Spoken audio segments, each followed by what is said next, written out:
A little duckling first flap.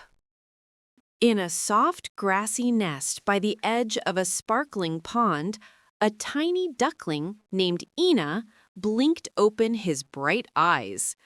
The world was cozy here, tucked safely beneath his mother's warm feathers.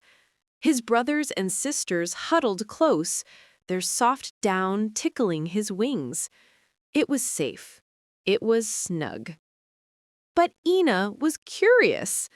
While the others peeped and dozed, he often peeked past the reeds, his eyes catching the shimmer of sunlight on the water. Something about the wide world tugged at his little heart.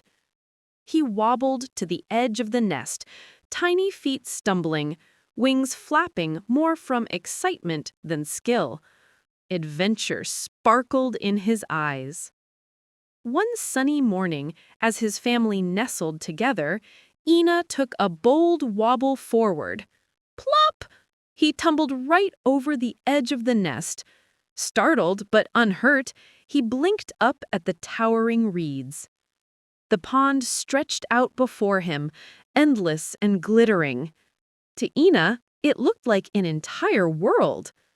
The gentle breeze carried scents of flowers and rippling water, both thrilling and unfamiliar.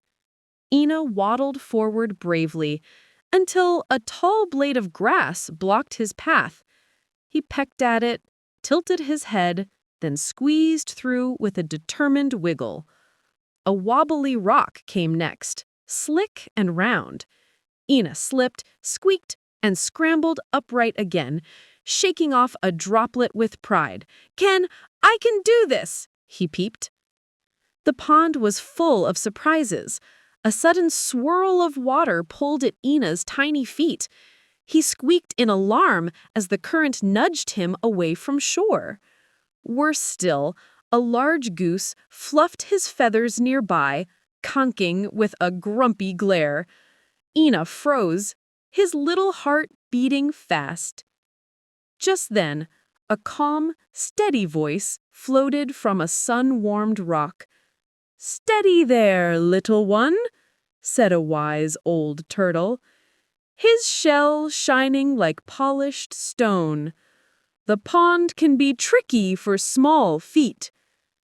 With gentle advice and a slow guiding nudge, the turtle showed Ina how to paddle sideways until the current released him. Ina's wings flapped with joy. He had faced the pond, and, with a friend's help, he had won. Each step brought Ina new confidence.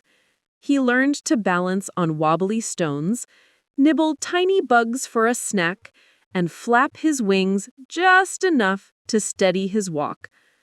When he faced another swirl of water later, Ina remembered the turtle's words. "Steady," he whispered to himself, paddling bravely. He wobbled, but this time he found his way without help. Triumph bubbled in his chest. Yet, as the sun sank low, Ina paused. The pond was beautiful, full of wonders, but his heart tugged at the thought of warm feathers and soft peeps. "I miss them," he whispered. With renewed purpose, Ina waddled toward the reeds. He recognized a tall cattail swaying in the breeze, then heard it, faint but familiar. Quack! Quack! His family! Guided by the loving calls, Ina pushed through the grass and tumbled back into the nest. His brothers and sisters peeped excitedly, and his mother's wings wrapped around him like a soft blanket. Ina snuggled close, his heart swelling with warmth. He had wandered, stumbled, and discovered. He was braver now, wiser too. But nothing felt quite as perfect as home. And as Ina drifted into sleep, his little beak curved into a smile. Tomorrow, the big world would still be waiting, but tonight, he belonged right here. like and subscribe now and be the part of our Kids Storyland family.